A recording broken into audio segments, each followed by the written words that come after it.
Millennials are becoming more conservative, so they say. But maybe the reality is the left is just going absolutely crazy. We have two data points. In a story from the New York Times, they say millennials are not an exception. They moved to the right.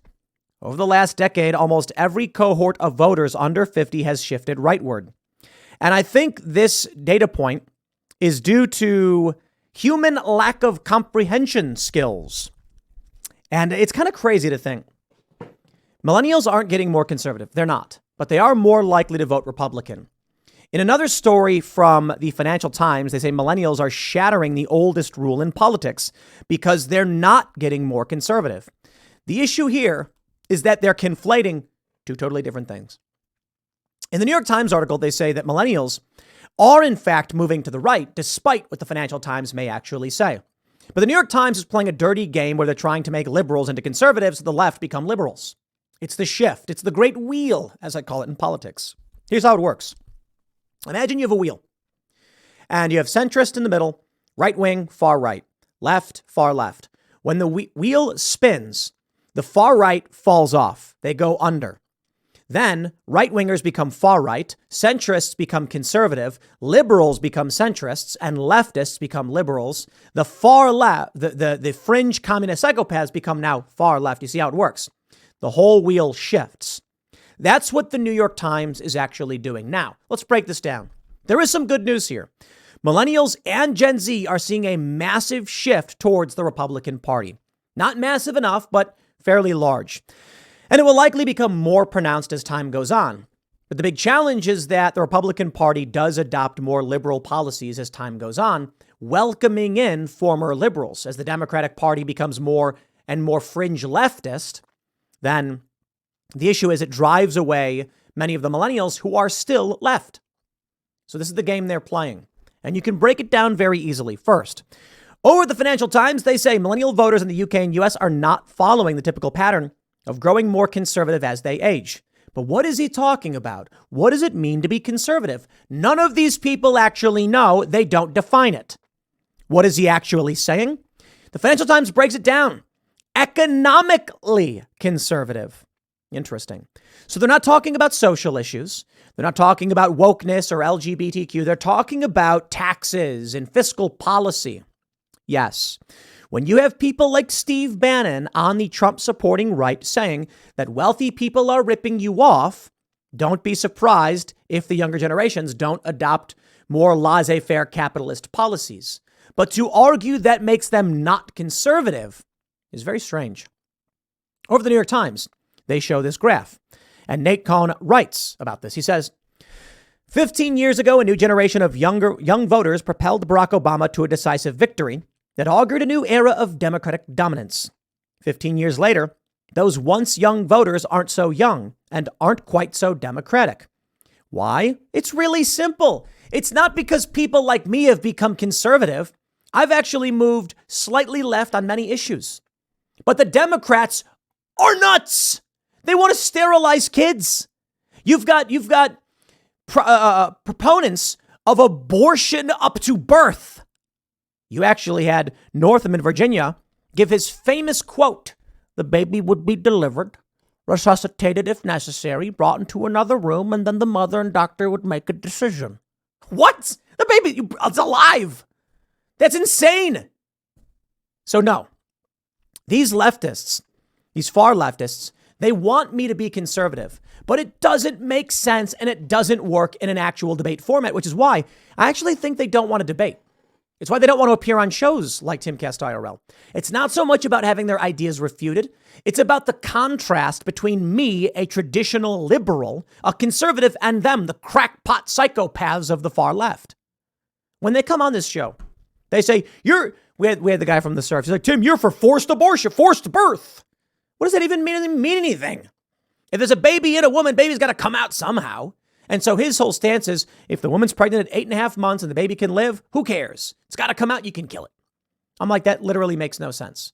You have to remove it. Why kill it in the process? I'm sorry. I guess it's the compromise. You can't kill it. It's alive. See, I've always come from the traditional background with urban Democrat liberal types of safe, legal, and rare. Within a certain amount of time, It's unfortunate. We don't like it, but this is the compromise. We'd be like, the government shouldn't be involved up to a certain point for 14th Amendment reasons and things like that and privacy, et cetera, et cetera. But now the left is just pro-abortion outright.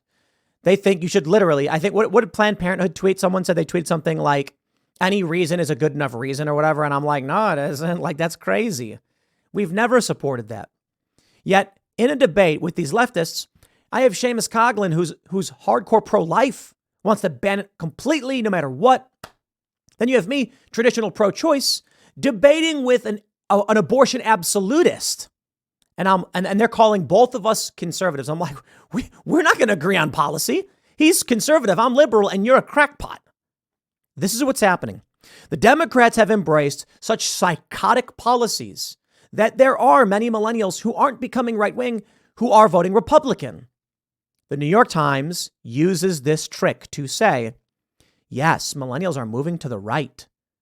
Voting Republican doesn't mean you move to the right, you psychopaths. It means we're taking anything we can get to get away from the cult. Anything.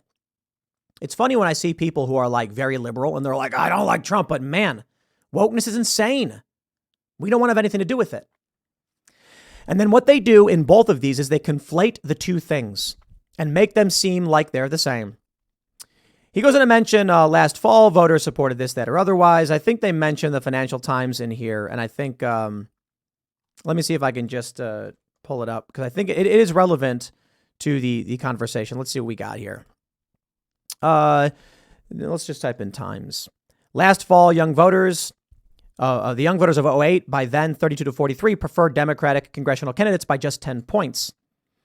And they do mention the financial, they probably put FT. Do we get it? Okay, where do we got? All right, this is just too ridiculous. I don't want to read the whole article. But I'm pretty sure that's how I found the Financial Times article as it was. Okay, let's just read it.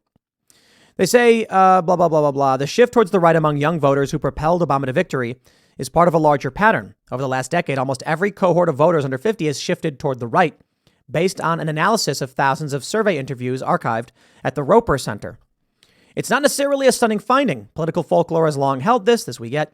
The Financial Times, for instance, wrote that millennials are shattering the oldest rule in politics by not moving to the right as they age.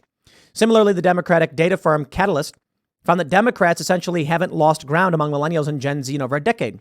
These findings have helped spark a new wave of speculation about whether the long-awaited era of Democratic dominance might this time really be at hand. But a different story emerges by tracking the same cohort of voters over time, rather than a whole generation, with changing composition. The millennials of 2008 are not the same as those of 2016, for instance. 6 additional years of even more heavily Democratic millennials became eligible to vote after the 2008 election, canceling out the slight Republican shift among older millennials.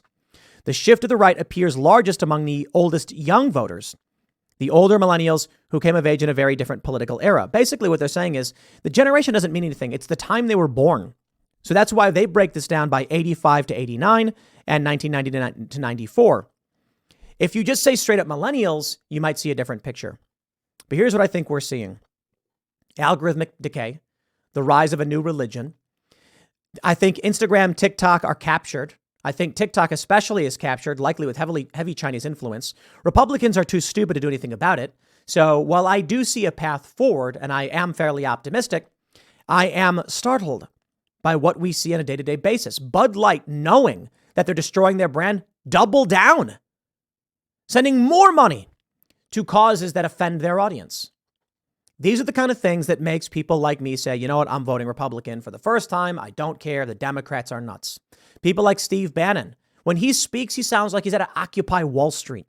The rich people are ripping you off. You got to tax them. Tax the wealth tax. And I'm like, I don't think big government's the answer. I don't have all the answers. What I can tell you is we are facing trying times. Conservatives need to keep their kids away from these schools. You'll regret it. You gotta make sure that they're not being overly medicated. It's hard to know because doctors might say this is the right thing. And then I recommend, that's one of the reasons I say get away from cities. Get your kids out there into the real world to work hard, to understand nature and life, to raise a good family, and to stay away from the influences of the crackpot psychopaths. What I can say for now is that as we enter the 2024 election cycle, there's a good amount of optimism in that younger voters are shifting to the right. Not in the sense that they're becoming conservative, but the Democrats are so insane, the Republicans are the safe alternative. Good. I'll take it. I'll leave it there. Next segment's coming up in just a few minutes. Stick around and I'll see you all shortly.